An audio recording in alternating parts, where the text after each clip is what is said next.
Finally, the Sixers, they got all the pieces they need. The Sixers are a championship team. The Sixers, they making all these moves, but they're not even relevant. Like, these are not the type of moves that you make to become a championship team. They still don't got enough.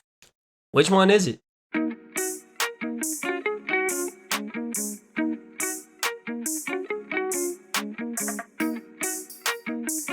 What's up, YouTube, and welcome back to the Sixers Break Room. Before we get to the video, don't forget to like the video. Go ahead and subscribe to the channel. Free for you, lot for me. Appreciate you. Now, let's talk about these moves that the Sixers made and if it makes them a championship team. I mean, there's been a lot of noise going around the Sixers, I feel like, primarily surrounding James Harden from the end of the season till now. Will he take the player option? Will he opt out? Are we going to give him the Supermax? Are we not going to give him the Supermax? Well, that dust is kind of settled. James Harden is taking a $15 million pay cut to stay with the Sixers. More on that in a moment. They brought in PJ Tucker, which I felt like was a really good signing. They traded for De'Anthony Melton from the Grizzlies, which I think was a solid trade. They also, again, they're bringing back James Harden on a more team-friendly contract. There's talks that they're also looking to trade for Eric Gordon. They brought in Daniel House. People have been making jokes that we're like the Philadelphia Rockets now with all the former Houston players that we've been bringing in.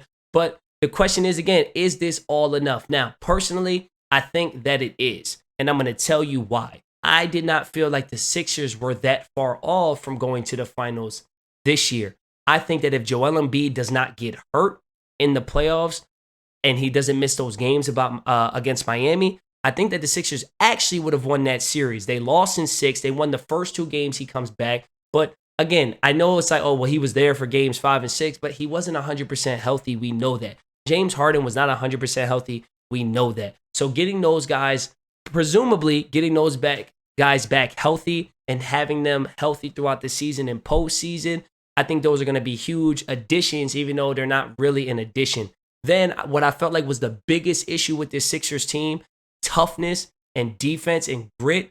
Well, they get a huge upgrade in that department by bringing in a PJ Tucker. PJ Tucker, he's that warrior, that fighter, that guy that's going to bring that dog out of everybody. And if you ain't got that dog in you, you're going to find that out too, and then you can't play. And I like that. Like, I feel like he's going to raise the toughness level of this team overall. Then you bring in a guy like Daniel House, who is a 3-and-D player. You know he's a very solid defender. You know that he can knock down threes at a good clip. And Melton is going to be a solid option to have off the bench at the point guard spot. Like, no disrespect to Shake Milton, but I feel like Shake Milton is more of a scorer, like more of that microwave guy. He's going to get on the floor. He's going to get you a couple buckets. I think Melton can be more of a two-way player for the Sixers. Now, I'm not one that felt like the bench was a major issue in the sense of bench scoring. I feel like there was a lot of noise about the Sixers bench scoring or lack thereof. I'm not really that big on it in the sense of if you're still scoring 106 points a game or 110 points a game, you should win. I don't care where those points come from. I don't care if it's 90 from the starters and 15 from the bench, or if it's 70 from the starters and 45 from the bench. Like, the points are the points. Whatever you score, like, it doesn't really matter how you get them. And I feel like even in the games the Sixers lost, they scored enough to win those games. They just weren't getting enough stops. They weren't showing that toughness. They weren't stopping those runs when they needed to stop them. I feel like those were kind of the bigger issues, but that's just my opinion. You guys can let me know if I'm wrong in the comments below. Let me know how you feel. Now, going back to James Harden, I want to talk about that $15 million pay cut, because I feel like that's not getting enough credit. How many of y'all would take a pay cut at your job? You see, people look at these athletes and they don't treat them like humans. They don't realize that, like, yo, they trying to, like, just like we want to get paid for the work we're doing, they want to get paid for the work they're doing.